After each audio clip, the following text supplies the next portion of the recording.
Cinnamon for dry cough.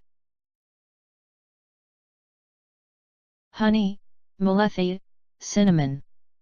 The sweet thick liquid builds a safety shield inside your throat.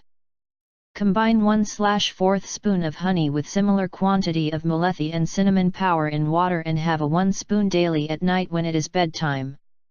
This could do wonders.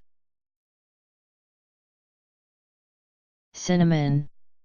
Pour some honey in a tiny container, I made use of an large mason jar, and blend in certain cinnamon to taste. Take 1 spoonful when needed to quiet cough.